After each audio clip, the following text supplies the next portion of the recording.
Hi, my name is Diane Smith, and I'm a board member 2 years at FUREE, and FUREE stands for Families United for Racial Economics Equality. And we're here today fighting issues on the community about all the stuff that's going on in downtown Brooklyn, and a chance to get all of the elected officials out here for the community to meet, since they don't have meetings for the community to go and see. And we're fighting issues about the displacement in Fort Greene.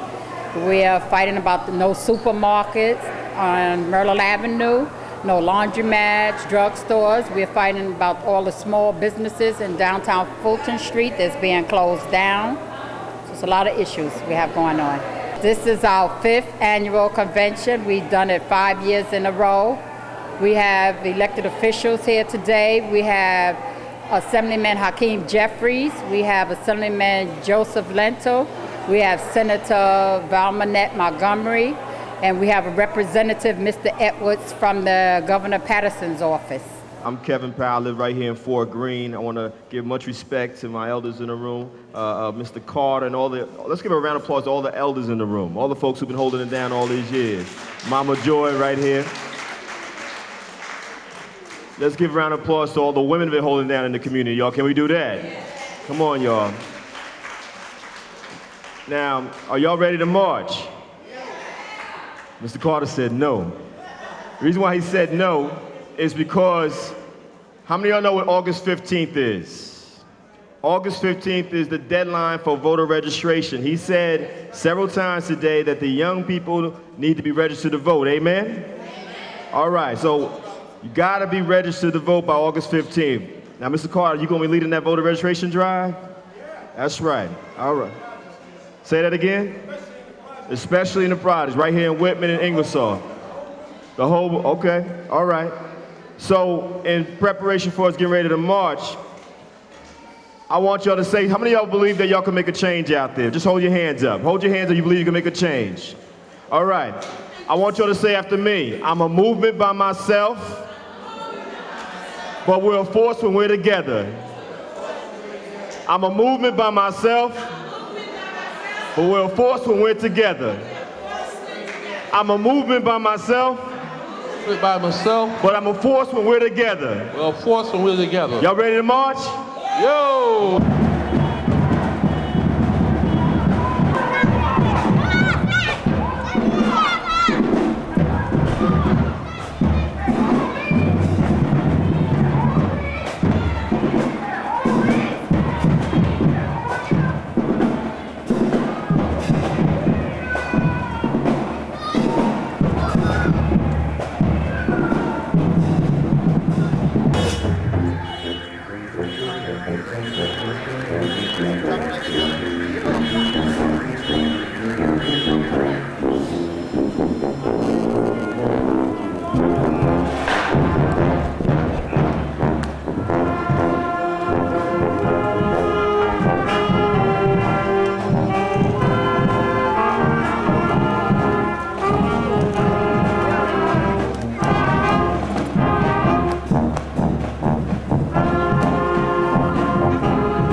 when before Manhattan got blown up, they didn't want to come to Brooklyn.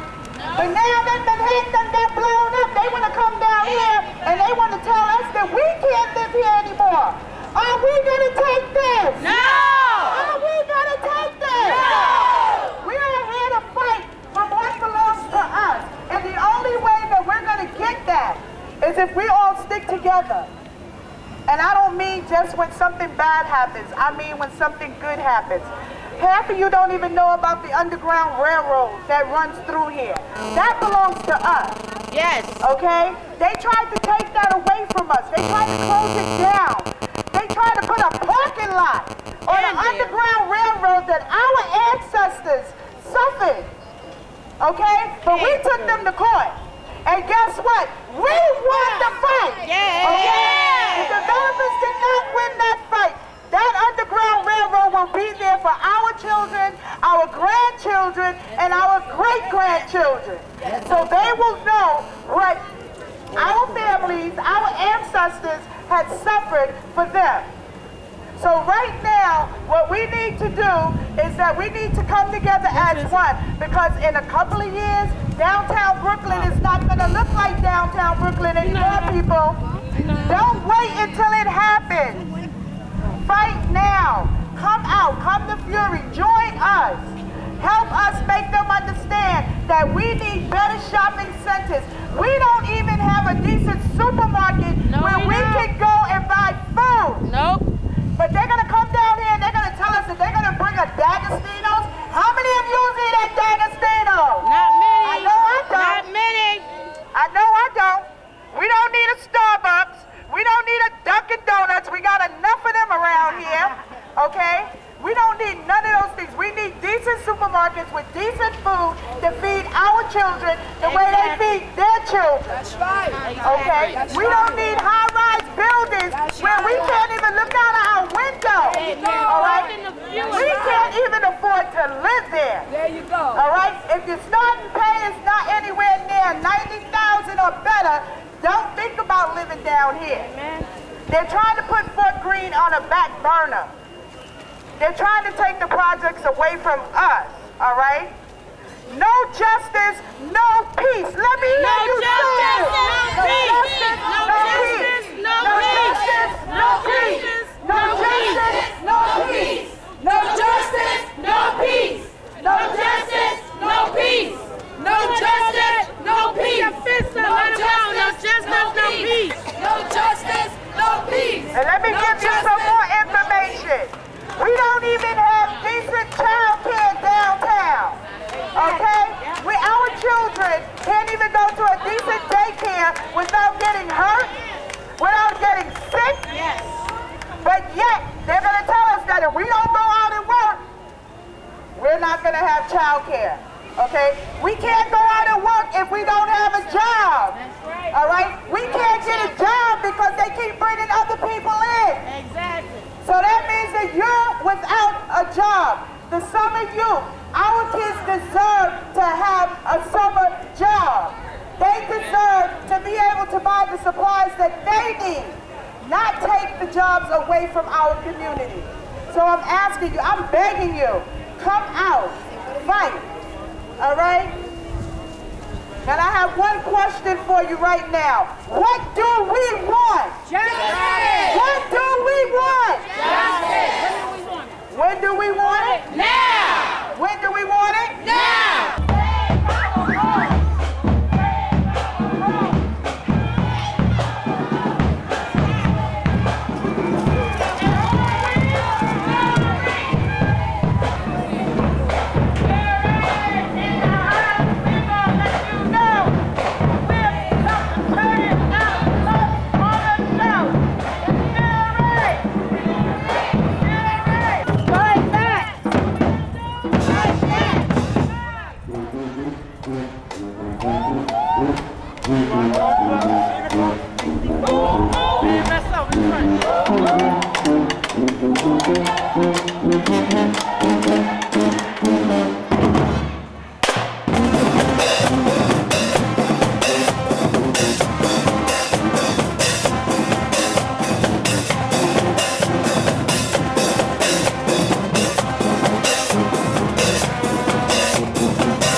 that these are difficult times. We have met with NYCHA any number of times. We have met with the partnership downtown, the downtown partnership, many times. We have been trolling this area in terms of those people who are responsible for making decisions. And up until yesterday, we were meeting on this very issue. What are we going to do to make sure that we don't have a situation that continues where, as you know, you and I are paying for the luxury buildings to go up? And what we said to Joe Chin yesterday, what I'm saying to the governor and his people in Albany, what my position is, and all of us on this stage, what we have said is that we do not want to see continuing that our people pay for the price of this luxury housing, the subsidy that goes into them, in order for them to bring people in to displace our people. So we believe very strongly that subsidies for housing should go to affordability housing for people that we represent. And that means the people in Farragut, Ingersoll, and all of the communities, Bedford-Stuyvesant, and everywhere that we represent.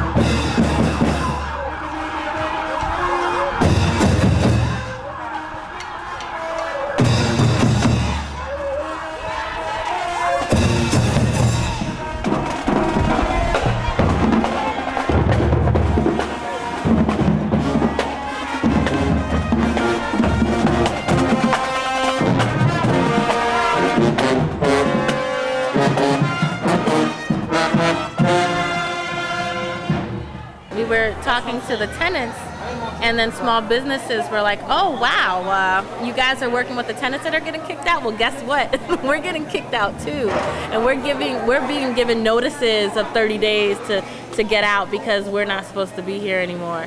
And we're from the community too, and we've been here 15 or 20 years. Like, what about us? So it's been very trying for a lot of them because they were supposed to get relocation fees to get them help move. They were supposed to have more notice, and they didn't get that. And you know, that's a big problem when they're closing down the small businesses that the residents have been using for 15, 20, 30 years, and suddenly they're gone, and they can't go where they've been getting their stuff.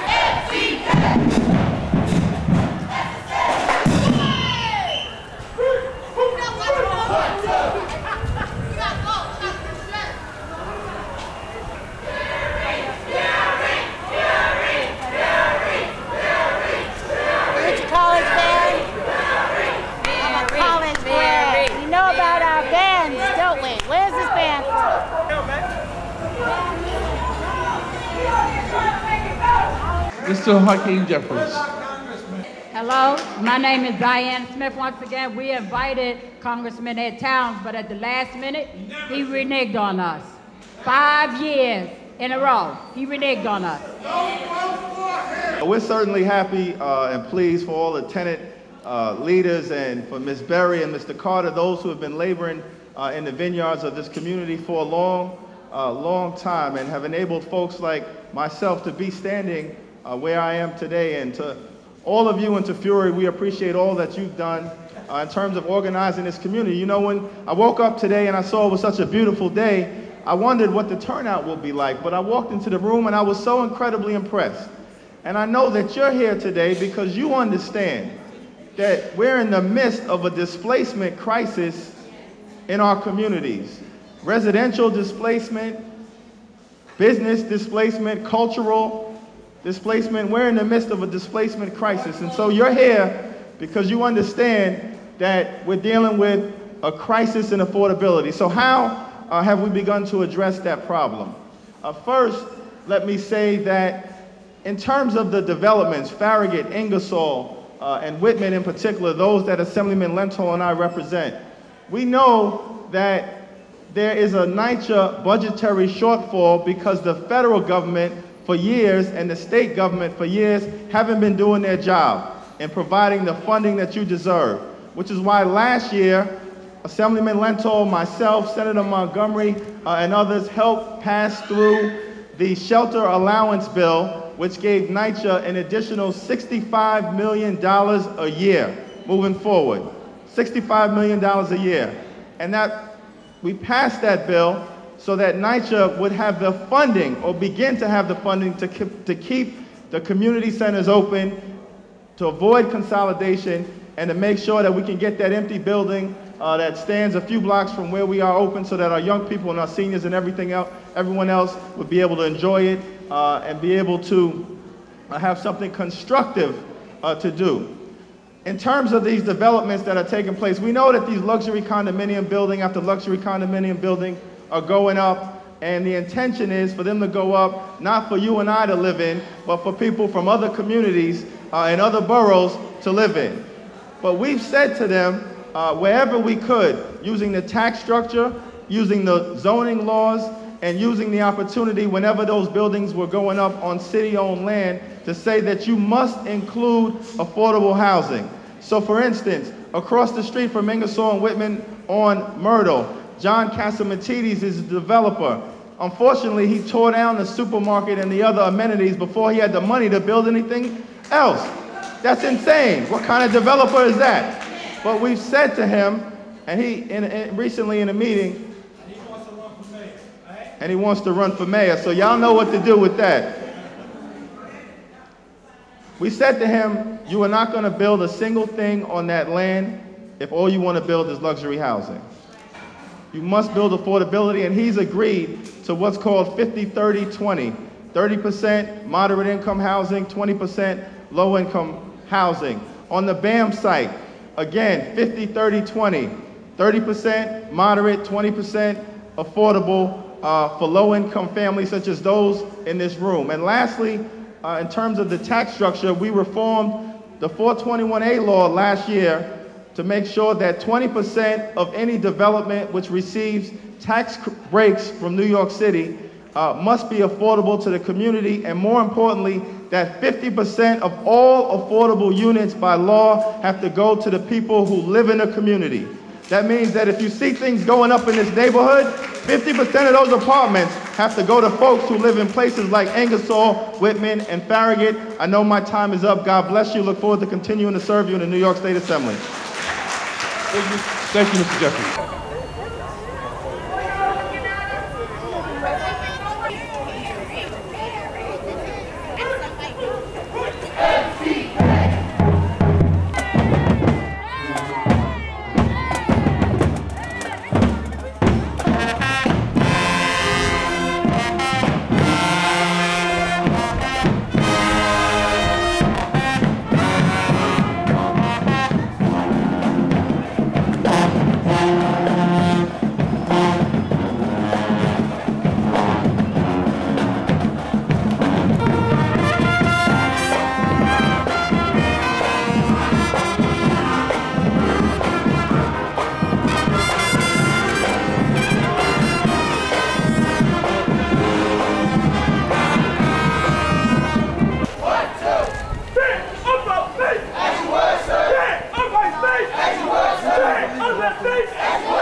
Last year and this year still been big about the development, because the public hearings, they didn't really hear us.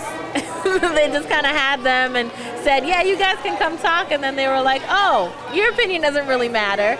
And so, you know, this year again, we're focusing on the development, like making sure that people are having housing and that people aren't getting kicked out. Like, why is it that all this NYCHA housing is empty and all these people are homeless and they don't know where anybody's going? They don't know if, you know, people are still employed or still in school or anything. They're just like saying, oh, you can't stay here anymore. And that's it. Like, that's not how you treat your citizens, and that's not how you treat human beings. So we keep the same theme of like focusing on our development and just focusing on community. It looks like an ethnic purge because they're moving the community out, and this community was mostly Hispanic and African American that took the best and did the best with what they gave us, and they were able to survive. And that's why it's very close to me. Like I mentioned, this school, being a historical school, and being here, it was the first African school, African free school in the United States. It was right here. So there's so much history involved in here. When people living around public housing know the history around their surrounding area is profound. What would you like to see happen here in the next, 5 to 10 years? I would like to see, and I'm on the relocation committee to ask some of the people to move out on a buyout. I'm asking some of the same people to come back, some of the younger people who grew up in these developments to register to vote, to determine their destiny in this community. It's a rich, not only a rich historical area, it's prime real estate. And the real estate developers in Manhattan and every place want to move in this area because it's less than 20 minutes from here to downtown Manhattan. Any part of midtown Manhattan, all the buses, trains, and everything run from here.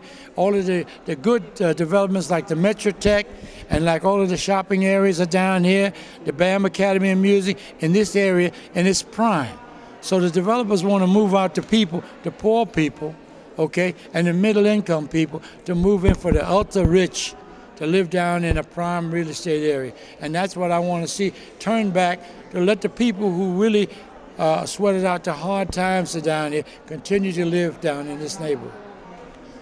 Can you speak really quickly about the downtown Brooklyn development plan and the Albee Square Mall area, what's happening there, and kind of what you're doing in regards to those plans? Well, let me say this. I served on Community Planning Board too for 35 years. I was appointed there way back when the planning board was not. It became a premier planning board. In the meantime, some of the people that migrated to the area that was appointed and came on the planning board, I was one of the oldest members on the planning board in longevity. And what happened is the people that began to make decisions, for rezoning and redeveloping, we're buying out the community without bringing a lot of the developments to the community to get the opinion of the people who live in the projects, who live in the area. And meantime, the planning board people, the zoning commission, all of those people that came with recommendations from the planning board did not listen to the people who live in the immediate area for making their decisions.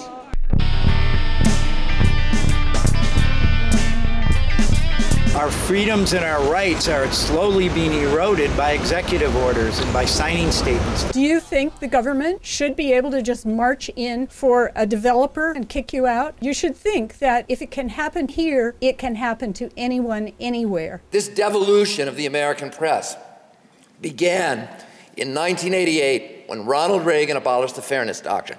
I don't understand why we can't have a little piece of history when everybody else has so much. No more stolen, fraudulent elections.